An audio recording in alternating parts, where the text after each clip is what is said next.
సకల దేవతా స్వరూపుడు శ్రీ షిరిడి సాయినాథ్ మహారాజ్ గారి పాదార విందాలకు శిరస్సు వంచి నమస్కరించుకుంటూ ఉదయం ఒకసారి మధ్యాహ్నం ఒకసారి బాబా దక్షిణ అడుగ్గా కాకా మహాజని ఇస్తాడు. బాబా కాకానే దక్షిణ అడుగుతూ ఉండేసరికి అతని స్నేహితుడుని అడగడం లేదు.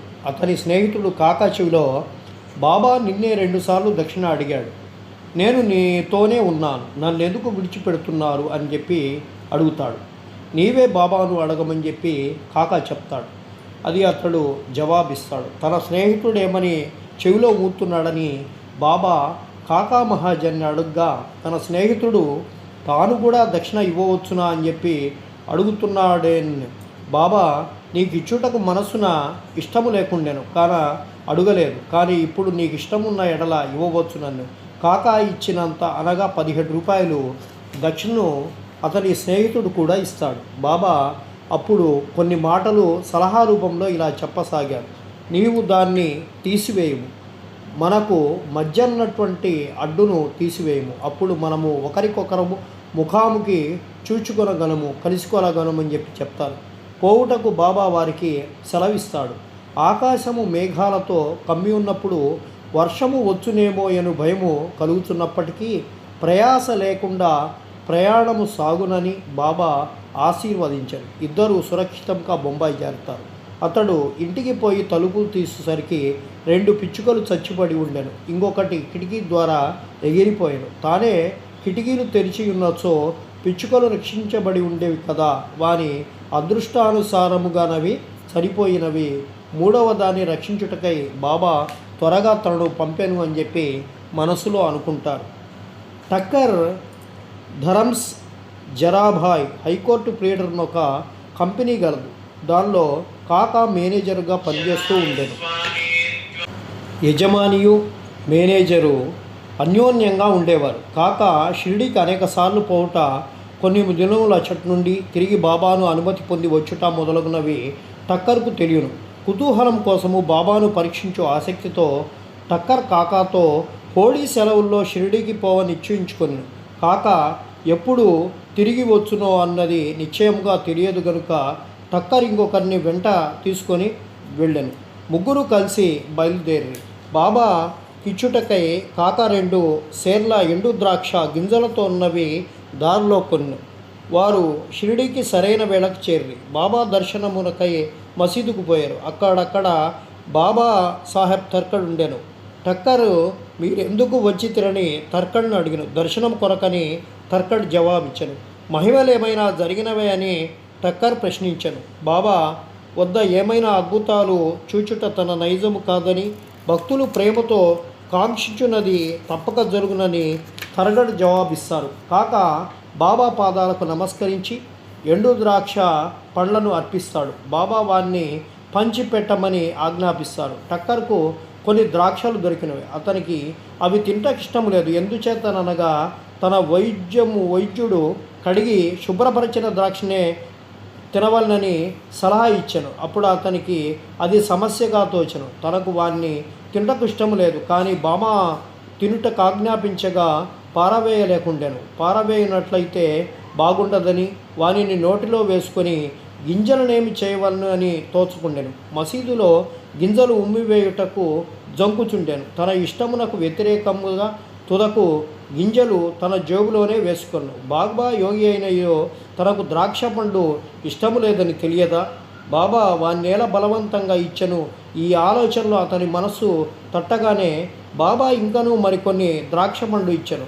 అతడు వాన్ని తినలేదు, చేతిలో పెట్టుకున్న. బాబా వాన్ని తినుమని చెప్పి చెప్తారు.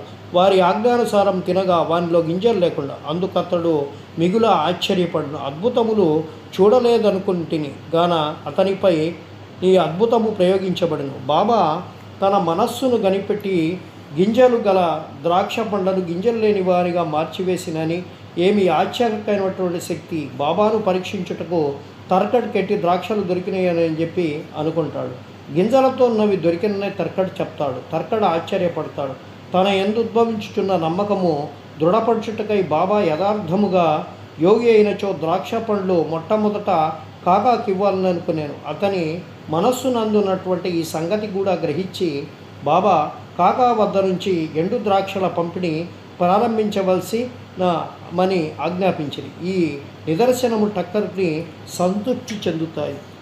శ్యామ టక్కర్ను కాకా యజమానిగా బాబాకు పరిచయం చేస్తారు. అందుకు బాబా ఇలా అంటారు, ఇతడెట్లు వారికి యజమాని కాగలడు? అతని యజమాని వేరొకరు కదా.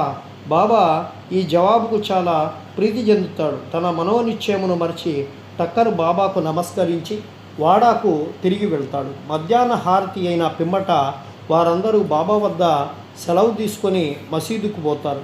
బాబా వారి పక్షమున మాట్లాడను. బాబా ఇలా చెప్పసాగను, ఒక చంచల మనస్సు గల ఒక పెద్ద మనుషుడుండెను. అతనికి ఆరోగ్యము ఐశ్వర్యము కూడా ఉన్నాయి. ఎట్టి విచారము లేకుండెను. అనవసరమైనటువంటి ఆరాటమును పైన వేసుకొని అక్కడక్కడ తిరుగుచు మనశ్శాంతిని పోగొట్టుకుంటూ ఉన్నారు. ఒక్కొక్కప్పుడు భారములన్నీ వదిలివేస్తూ ఉన్నాడు, మరొకప్పుడు వారిని మోయిస్తూ ఉన్నాడు. అతని మనస్సునకు నిలకడ లేకుండా ఉన్నది. అతని స్థితి కనికరించి, నేను నీకిష్టము వచ్చిన చోట నీ నమ్మకము పాదుకొల్పుము, ఎందుకిట్లు భ్రమించదవు, ఒకే చోటు ఆశ్రయించుకొని నిలకడగా ఉండుమని చెప్పి నేను చెప్పాను అని చెప్తారు. వెంటనే టక్కర్ ఇదంతయు తన గూర్చి అని గ్రహిస్తాడు. కాకా కూడా తన వెంట రావాలని అనుకుంటారు. కానీ కాకాకు అతి త్వరగా షిరిడీ విడుచుటకు ఆజ్ఞ దొరికిందని ఎవరూ అనుకోలేదు. బాబా దీన్ని కూడా కనుగొన కాకాను అతని యజమానితో పోవుటకు అనుజ్ఞ ఇచ్చాను. ఈ విధంగా బాబా సర్వజ్ఞతను టక్కర్కి ఇంకొక నిదర్శనము దొరికెను. బాబా కాకాను 15 రూపాయలు దక్షిణ అడిగి పుచ్చుకొని అతనికిట్లు చెప్పసాగాను, నేను ₹1 దక్షిణ ఎవరి వద్దనైనా నుండి తీసుకున్నట్టు దానికి 10 రెట్లు ఇవ్వవలను. నేనూరక ఏమీ తీసుకొను.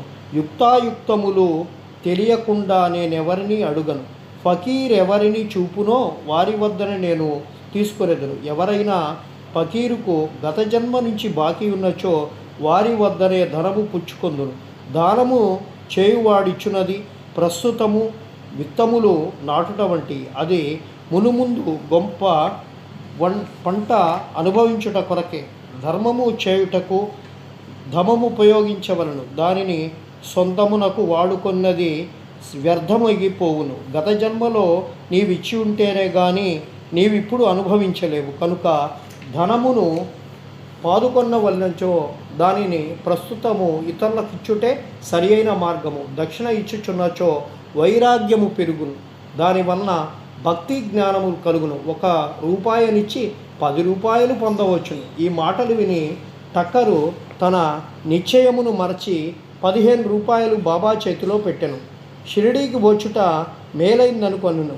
ఏలన అతని సంశయాలన్నీ తొలగినాయి.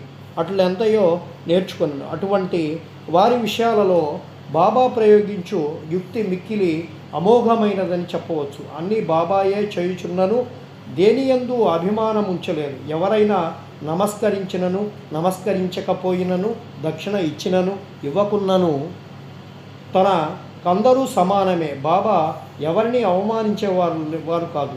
తనను పూజించినందుకు బాబా గర్వించేవారు కాదు. తనను పూజించలేదని విచారించే కాదు. వారు ద్వంద్వాతీతులు. బాంద్రా నివాసి కాయాస్తవ కులమునకు చెందినటువంటి ఒక పెద్ద మనుషుడు చాలా కాలం నిద్రపట్టక బాధపడుతూ ఉన్నాడు. నిద్రించుటకై అతడు వాల్సగానే గతించిన తన తండ్రి స్వప్నములో కనిపించి తీవ్రంగా తిడుతూ ఉండేవాడు. అది అతని నిద్రకు భంగపరిచి రాత్రి అంతయు శిరునిగా చేయుచున్నది. ప్రతిరోజు ఇట్లు జరుగుట ఏమి చేయుటకు తోచుకుండెను. ఒకనాడతను బాబా భక్తులతో ఈ విషయం మాట్లాడాను. బాబా ఊదియే దీనికి తప్పనిసరిగా బాగు చేయనదే అతడు సలహా ఇస్తాడు. అతడు వానికి కొంత ఊది ఇచ్చి ప్రతిరోజు నిద్రించుటకు ముందు కొంచెము నుదుటిపై రాచుకొని మిగిలినది పొట్లము తల కింద దిండు కింద దిగో భాగమున పెట్టుకోనమని సలహా ఇచ్చాడు. ఇట్లు చేసిన పిమ్మట సంతోషము నిశ్చర్యము కలుగునని అతనికి నిద్ర పట్టెను. ఎట్టి చికాకు లేకుండా అతడు సాయి నిత్యము స్మరించుచూ ఉన్నాడు. సాయిబాబా పటము తెచ్చి గోడపై వేలాడదీశాను. దాన్ని ప్రతిరోజు పూజిస్తూ ఉండెను. గురువారం నాడు పూలమాల వేయుచుండెను. నైవేద్యము సమర్పించుతూ ఉన్నాడు. పిమ్మట అతని వ్యాధి పూర్తిగా నయమైంది. ఇతడు బాబాకు గొప్ప భక్తుడు. అతడు ఫలాపేక్ష లేకుండా చాలా మంచి సేవ చేసెను. బాలాజీ పాటిల్ నేవాస్కర్ ఇతడు షిరిడీలో బాబా ఏ ఏ మార్గాల ద్వారా పోతుండెనో వారినన్నింటినీ తుడిచి శుభ్రము చేయుచుండెను. అతని అనంతరము ఈ పని రాధాకృష్ణమాయి అతి శుభ్రముగా నెరవేర్చుచుండెను.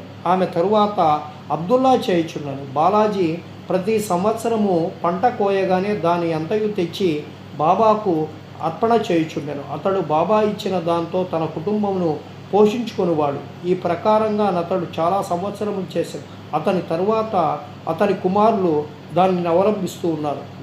ఒకనాడు బాలాజీ సంవత్సరికము నాడు నేవాస్కర్ కుటుంబము వారు కొంతమంది బంధువులను భోజనానికి పిలుస్తారు. భోజన సమయానికి పిలిచిన వారికంటే 3 రెట్లు బంధువులు వస్తారు. నేవాస్కర్ భార్యకు సంశయము కలిగిన వండిన పదార్థములు వచ్చిన వారికి చాలవనియు కుటుంబ గౌరవముకు భంగం కలుగుననియు ఆమె భయపడను. ఆమె అత్తగారు ఓదార్చు, భయపడకు, ఇది మనది కాదు, ఇది సాయి ఆహారమే. అన్ని పాత్రలు గుడ్డలతో పూర్తిగా కప్పివేయము, వానిలో కొంచెం ఊదివేయము, గుడ్డ పూర్తిగా తీయకుండా వడ్డన చేయము, సాయి మనను కాపాడును అని చెప్పి ఆమె చెప్తుంది. ఆమె ఈ సలహా ప్రకారమే చేస్తుంది. వచ్చిన వారికి భోజన పదార్థాలు సరిపోవడమే కాక ఇంకనూ చాలా మిగిలినవు. తీవ్రముగా ప్రార్థించినచో యథాప్రకారంగా ఫలితమును పొందవచ్చునని ఈ సంఘటన ద్వారా మనకు తెలియజేస్తున్నారు. ఒకనాడు షిరిడి నివాసి రఘు పాటిల్ నేవాసేలోనున్న బాలాజీ పాటిల్ ఇంటికి వెళ్తారు. ఆనాడు సాయంకాలం ఒక పాము ఆవుల కొట్టంలోకి బుసకొడుతూ దూరుతుంది. అందులోని పశువులన్నీ భయపడి కదలదోస్తాయి. ఇంటిలోని వారందరూ భయపడతారు. కానీ బాలాజీ శ్రీ సాయి ఆ రూపమైన వచ్చినని భావించి ఏమీ భయపడక గిన్నెతో పాలు తెచ్చి సర్పము ముందు పెట్టి ఇలా అంటారు, బాబా ఎందుకు బుసకొడుచున్నావు? ఎందులకి అలజడి? మమ్ము భయపెట్టదలిచితివా? ఈ గిన్నెడు పాలను తీసుకొని నెమ్మదిగా త్రాగు ఇట్లంచు. అతడు దాని దగ్గర నిర్భయముగా కూర్చుని ఇంట్లోని వారందరూ భయపడిరి. వారికి ఏమీ తోచక ఉండెను. కొద్దిసేపటిలో సర్పం తనంతట తాయి మాయమైపోయాను. ఎంత వెతికినా కనపడలేదు. బాలాజీ 2 భార్యలు, కొంతమంది బిడ్డలుండరు. బాబా దర్శనమునకై వారప్పుడు షిరిడి పోచుండేవారు. బాబా వారి కొరకు చీరలు బట్టలు కొని ఆశీర్వాదాలతో ఇస్తూ ఉండేవారు. ఒకనాడు గోవా నుండి 2 పెద్ద మనుషులు బాబా దర్శనానికై వచ్చి బాబా పాదాలకు సాష్టాంగ నమస్కరిస్తారు. 2 కలిసి వచ్చినప్పటికీ బాబా వారిలోనొకరికి 15 రూపాయలు దక్షిణ ఇవ్వమని చెప్పి అడుగుతారు. ఇంకొకరు అడుగుగానే 35 రూపాయలు ఇవ్వగా అందరికీ ఆశ్చర్యం కలుగుతుంది. బాబా నిరాకరిస్తాడు. అక్కడున్న శ్యామ బాబాతో ఇలా అంటారు, ఇది ఏమి? 2 కలిసి వచ్చిరి, ఒకరి దక్షిణ ఆమోదించిది, రెండవ వారిని తిరస్కరించివి, ఎందుకీ భేదభావము అనగా బాబా ఇలా సమాధానం చెప్పసాగారు, శ్యామ ఎందులకో ఏమియో తెలియదు, నేనెవరి వద్ద ఏమియో తీసుకొనను. మసీదు మాయి బాకీని కోరు, బాకీ ఉన్నవాడు చెల్లించి రుణ విమోచనము పొందును. నాకిల్లు కానీ ఆస్తి కానీ కుటుంబము కానీ కలవా, నీకేమీ అక్కర్లేదు. నేనెప్పుడు స్వతంత్రుణము. రుణము శత్రుత్వము హత్య చేసిన దోషము చెల్లించకే తీరవని. దీనిని తప్పించుకొని మార్గము లేదు. పిమ్మట బాబా తన విశిష్ట ధోరణిలో ఇలా అంటారు, ప్రప్రథమమున అతడు పేదవాడు. ఉద్యోగము దొరికినచో మొదటి నెల జీతమునిచ్చేదని తన ఇష్టదైవముకు మొక్కుకున్నాడు. అతనికి నెలకు 15 రూపాయల ఉద్యోగం దొరికింది. క్రమంగా జీతం పెరిగి 15 రూపాయల నుంచి 30 రూపాయలు, 60 రూపాయలు, తదుపరి 100 రూపాయలు, ఆ తదుపరి 200కు పెరుగుతూ తుదకు 700 రూపాయలకు హెచ్చను. అతడు ఐశ్వర్యమును అనుభవించు కాలమునందు తన మొక్కును మరచెను. అతని కర్మఫలమే అతన్ని ఇక్కడికి ఈడ్చుకొని వచ్చింది. ఆ మొత్తము 15 రూపాయలు నేను దక్షిణ రూపాయలుగా అడిగాను అని చెప్పి చెప్తారు. సముద్ర తీరమున తిరుగుచుండగా ఒక పెద్ద భవనము వద్దకు వచ్చి దాని వసారపై కూర్చుంటిని. యజమాని నన్ను బాగా ఆదరించి చక్కని భోజనము పెట్టెను. బీరువా పక్కన శుభ్రమైన స్థలము చూసి అక్కడ పరుండమన్ను. నేను అక్కడ నిద్రపోయి నేను గాఢ నిద్రలో ఉండగా ఆ మనిషి ఒక రాతి ఫలకమును లాగి గోడకు కన్నం చేసి లోపల ప్రవేశించి నా జేబులో ఉన్నటువంటి ద్రవ్యమంతయు దొంగిలించాను.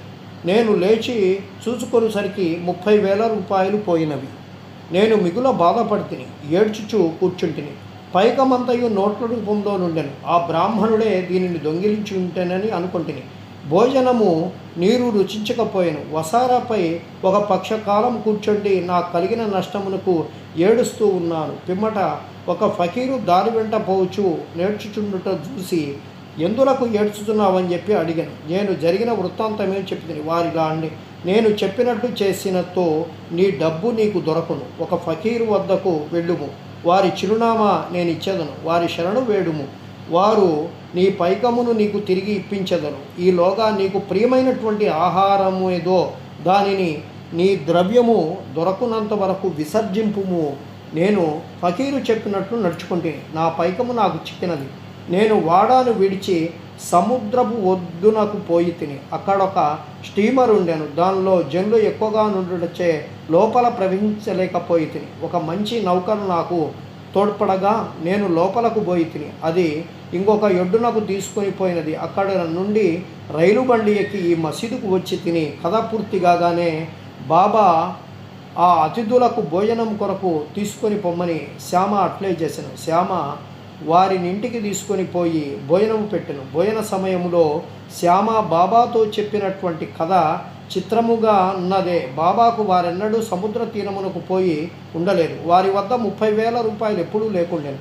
ఎన్నడూ ప్రయాణం చేయలేదు. ద్రవ్యం ఎప్పుడూ పోవుట కానీ వచ్చుట కానీ జరగలేదు. కాన దాని భావము తమకేదైనా తెలిసినదే అని చెప్పి వారిని అడిగాను. అతిథులు మనస్సు కరగను. వారి కళ్ళు తడిపెట్టుకొని ఏడ్చుచు, బాబా సర్వజ్ఞుడు, అనంతుడు, పరబ్రహ్మ స్వరూపుడే అని చెప్పారు. బాబా చెప్పినటువంటి కథ మా గుర్చియే. వారు చెప్పినదంతయు మా విషయమే. వారికి ఎట్టు తెలిసినో ఎన్నది గొప్ప చిత్రము. భోజనమైన తరువాత పూర్తి వివరాలను చెప్పసాగాడు. భోజనం పిమ్మట తాంబూలం వేసుకున్న తర్వాత అద్దులు వారి కథను చెప్పదొడంగిరి. అందులోనొకరు ఇట్లు చెప్పిరి. లోయలోనున్న యూరు మా స్వగ్రామం. జీవనోపాధికై నేను ఉద్యోగము సంపాదించి గోవా వెళ్ళి తిని. నాకు ఉద్యోగము లభించినచో నా మొదటి నెల జీతము ఇచ్చేదనని దత్తదేవునికి మొక్కుకొంటిని. వారి దయవల్ల నాకు 15 రూపాయల ఉద్యోగం దొరికెను. నాకు క్రమంగా జీతం పెరిగి బాబా చెప్పిన ప్రకారము 700 రూపాయలకు వచ్చినది. నా మొక్కును నేను మరచితిని. దాన్ని బాబా ఈ విధంగా జ్ఞప్తికి తెచ్చి వారి వద్ద 15 రూపాయలు తీసుకుంది. అది దక్షిణ కాదు, అది పాద బాకి. తీర్చుకొనక మరచిన మొక్కును చెల్లించుట. బాబా ఎన్నడూ డబ్బు భిక్షమెత్తలేదు సరికదా. తన భక్తులు కూడా భిక్షమెత్తుకొనుటకు ఒప్పుకొనలేదు. వారు ధనమును ప్రమాదికారిగాను పరము సాధించుటకు అడ్డుగాను భావించువారు భక్తులు దాని చేతులతో చిక్కకుండా కాపాడేవారు. ఈ విషయమున భక్తి మహాసాపది యొక్క నిదర్శనం. ఆయన మిక్కిలి పేదవాడు. అతనికి భోజన వసతి కూడా లేదు, జరుగుబాటు లేకుండాను. ఆయన్ను అతడు ద్రవ్యము సంపాదించుటకు బాబా అనుమతించలేదు. దక్షిణలో నుండి కూడా ఏమీ ఇవ్వలేదు. ఒకనాడు ఉదారవర్తకుడైనటువంటి హంసరాజు అను బాబా భక్తుడొకరు